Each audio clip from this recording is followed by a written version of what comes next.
Before getting down on the shot, and as you back up and look at the line and look at the pattern that you need from the 1 to the 2 to get back on the right position on the 3 to get on the 4, you should see yourself doing it.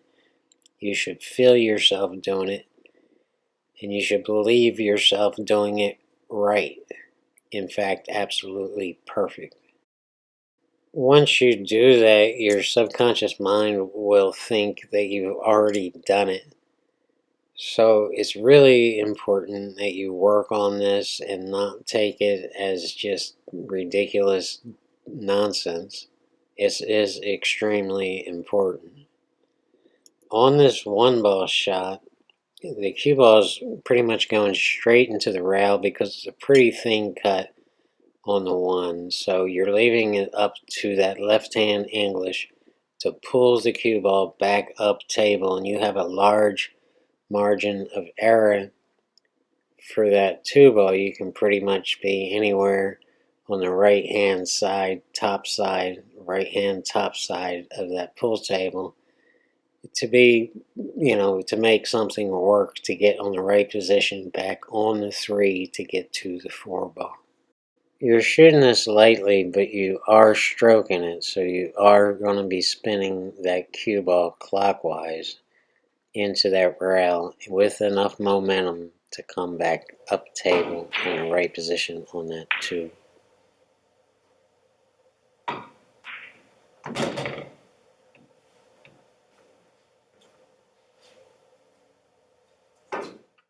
The natural path of this cue ball after it hits the 2 is going straight into that 7 ball, or at least in that direction, and you're going to get snookered behind the 7 if you use center ball. So we have to put a whole lot of left-hand English on here to kill the angle and come straight back up table in the direction where the cue ball is now, actually even further to the right of that ball. So this is being shot with clockwise spin, and that should kill the angle coming off that top rail, and it should leave us in a great position to get on that 3 and go a little bit back down table between that 9 ball and that 5 ball to get on that 4 ball. So from there, it's not the greatest position on the 4, but it should allow us a great opportunity to shoot that 5 ball in the side. You have to be a little bit careful with that 4 ball shot. Let's just cross that bridge when we get to it. Just a hair top and a whole lot of left-hand English on this shot.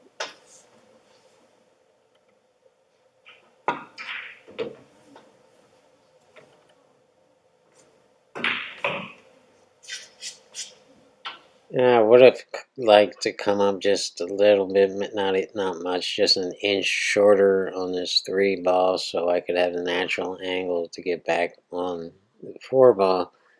But I didn't, and this is what we have, so I'm just going to drive it into the rail or close to the rail, and that should give us the right shot on the 4. Just a hair at the top center here. You just want the cue ball to keep rolling after shooting this 3 ball, and we do have a very slight left-hand cut. You just don't want to pull a stun shot here. It's too dangerous, so just roll it up close to that rail.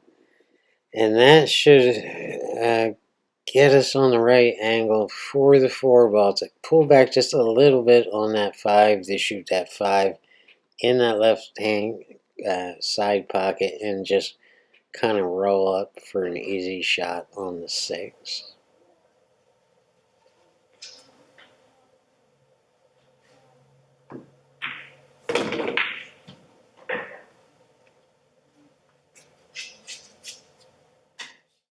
I know it's hard to tell with this camera angle, but we do have a slight left-hand cut here. It's not exactly straight in.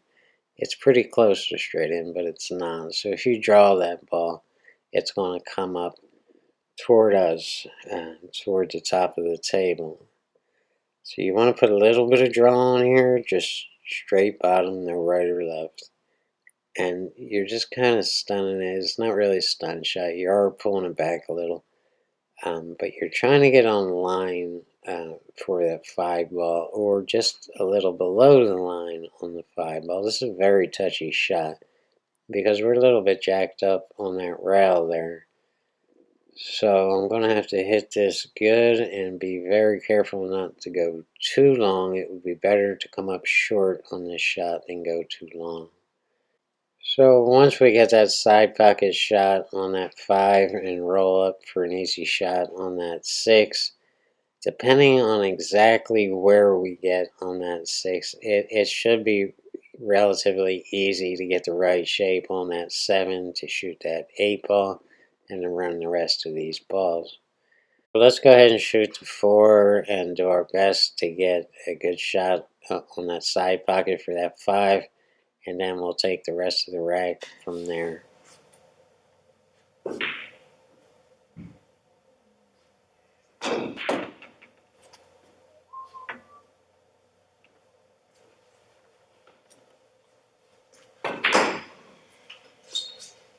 As you may have gathered, I pulled that cue ball back just a little too much on that 5 ball, and now I have a pretty drastic left-hand cut on this 5.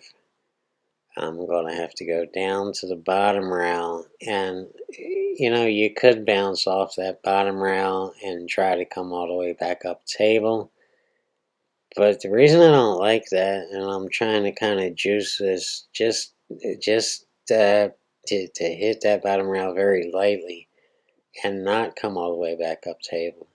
Because if you shoot this cue ball too hard, chances are really good it's going to stun the cue ball into that 9, and that could really create a disaster for you. So I'm trying to get past that 9 ball, and the only surefire way to do that is to just finesse this ball and don't hit it too hard. Don't worry about the distance to the 6. As long as we get a good angle on the 6, we can still get on the 7. And that's a big lesson players have to learn. It's not about distance, it's about the right angle. So I'm drawing this cue ball off the 5, but it's not a draw shot because we have such an extreme angle. I'm just, again, being really careful not to hit that 9. If you put too much draw on this, you're going to hit that 9 too. If you don't put enough draw on it, you're going to stun the ball into that 9. So this is really, really touchy here, and I recommend practicing it.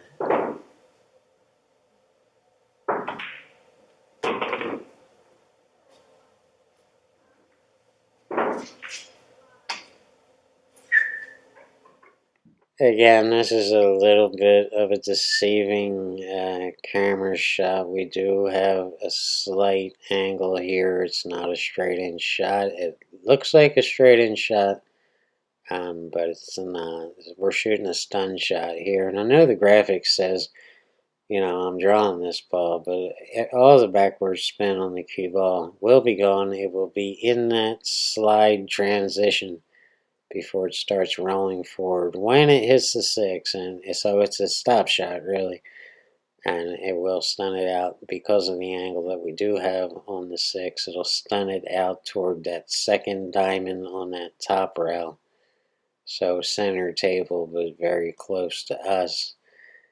And we're looking, it's okay if we come up short on the 7 ball because we're shooting that 7 down there in the bottom left hand corner. So whether we get straight in or a little bit to the left, according to our angle right now, we'll be fine to get on the 8.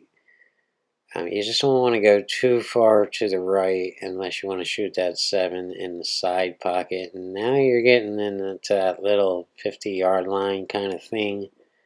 So it's best to just stun this toward that second diamond, 1 diamond up, and center diamond in, if you understand what I'm saying. You can see the black circle. That's what I'm aiming to get the cue ball. Yeah, bottom, but we're not drawing it. It's a stun. It's a stop shot that's going to stun the cue ball out towards center table. So from there, it's just 3 more balls after that. And if we get the right position on the 8, and I believe we can, um, we should get a straight in shot on the 9 ball. Sound groovy to y'all? And let's do it.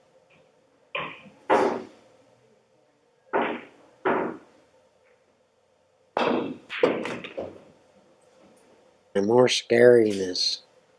See yourself doing it, feel yourself doing it, and believe yourself doing it. It's so damn important. Picture it, guys. Picture it in your head. This is another stun shot. A little bit bottom. This time we actually are drawing it, but we're drawing it to the side because of that angle on the 7 ball. It's not really a stun shot. We are drawing. We're not pulling it back up table. We're just kind of stunning it over. But I wouldn't categorize this as a stun shot. It all comes down to the angle, and the angle's just calling it. I mean, we could roll up on and try to get straight in on this 8 ball. A lot of guys would do that, but I really I don't feel good about that shot, so I'm just gonna take what I can get on the 8 ball, and I know I can get on the 9.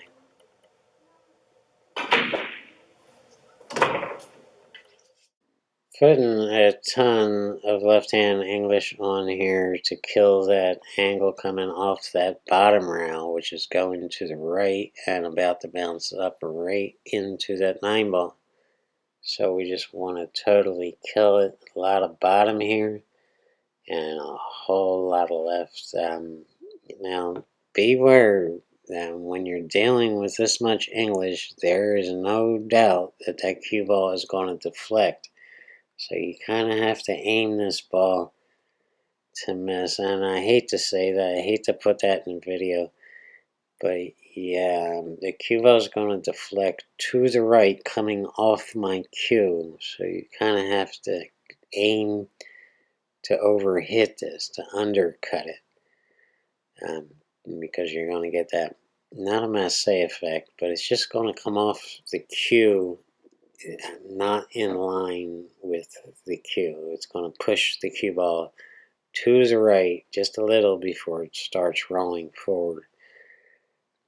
So don't aim to undercut it. You're going to miss the entire ball. You have to aim to hit the 8 ball a little more full than you would if you were just shooting the center ball.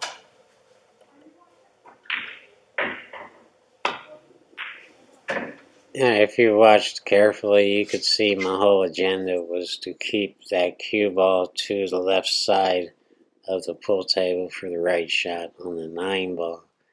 I didn't want to get on top of that 9 ball and be forced to shoot a bank, and I didn't want to hit the 9 ball and be forced to shoot a long shot down or back up table. So I had to be careful there, and at the same time a little bit reckless with just an extreme amount of left-hand English. And so here we are, and you should be picturing the shot. It's not hard. I have a little bit of a right hand cut. It's just center ball. Keep it easy. There's no way you can scratch here unless you slam this ball for some reason. And, you know, I wouldn't recommend doing that. So just shoot it, win the game, and move along, boy. Thank you guys for tuning in. I really do appreciate every single one of you. We'll be back Monday with another video. For now, let's just let it roll and kick back and drink a beer and enjoy it. Peace, everybody.